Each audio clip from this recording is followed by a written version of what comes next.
सुप्रभात विद्यार्थियों, मैं दीपिका शर्मा। आज हमारा हिंदी लैंग्वेज का व्याकरण का टर्न है।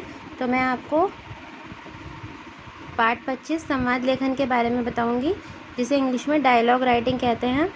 सबसे पहले हमें यह समझना होगा कि संवाद क्या होता है। संवाद होता है बातचीत। जब दो या दो से अधिक लोग एक साथ बैठते हैं और आपस में अपने विचार एक दूसरे से शेयर करते हैं तो उसी को कहा जाता है संवाद। और जब उन्हीं संवादों को हम लिखित रूप देते हैं, उन्हीं संवादों को हम लिखते हैं तो वो कहा जाता है संवाद लेखन। जैसा कि हमारे चैप्टर में इसकी परिभाषा भी दी हुई है। नाटक, कहानी एवं एकांकी के पात्रों की आपसी बातचीत को संवाद कहते हैं। जैसा ऊपर दिया गया है, जब दो या दो से अधिक व्यक्ति किसी विषय पर बातचीत करते हैं तो यह संवाद कहलाता है। इसके लिखित रूप को संवाद लेखन कहते हैं। संवाद लिखना भी एक कला है तथा इससे भाषा का विकास होता है।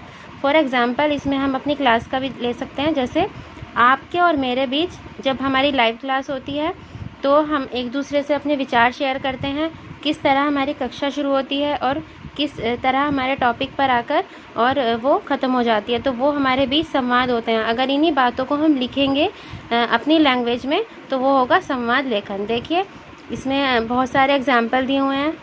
बार बार बिजली चले जाने पर दो गृहिणियों के बीच बातचीत, परीक्षा के नज़दीक आने पर दो मित्रों के बीच संवाद। तो यही होता है संवाद लेखन। ये कुछ पॉइंट दिए गए हैं कि आपको संवाद लेखन करते समय किन किन बातों का ख्याल रखना चाहिए। जैसे संवाद की भाषा सरल, स्पष्ट, पात्रानुकूल और भावानुकूल होनी चाहिए। सरल, इजी लैंग्वेज होनी चाहिए जिसे सब समझ सकें। स्पष्ट मीन्स जो हमारा कंटेंट है, जिस बात को हमें हाईलाइट करना है, जिसे हम क्लियर करना चाहते हैं, वो हमारी उसकी भाषा बिल्कुल स्पष्ट होनी चाहिए। पात्रानुकूल, यहाँ पर दो शब्दों की संधि की गई है, पात्र प्लस अनुकूल। अर्थात जैसे दो पात्र हैं, जैसे यहाँ पर दो गृहिणियाँ हैं, तो पात्र के अनुकूल हमारे जो शब्द हैं वो होने चाहिए। वह भावानुकूल, भावों के अनुसार। वाक्य रोचक एवं संक्षिप्त होने चाहिए, इंटरेस्टिंग होने चाहिए और छोटे होने चाहिए। संवाद घटना, परिस्थिति और समय के अनुकूल होने चाहिए।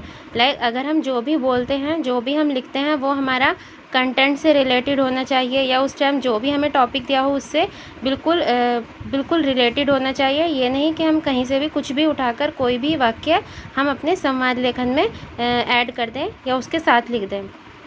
वह संवादों में क्रमबद्धता होनी चाहिए। क्रमबद्धता बेटा सीक्वेंस। जैसे जब हम अपनी लाइव क्लास शुरू करते हैं तो सबसे पहले जो हमारी क्लास शुरू होती है वो होती है एक दूसरे को विश करने से, सुप्रभात करने से, है ना।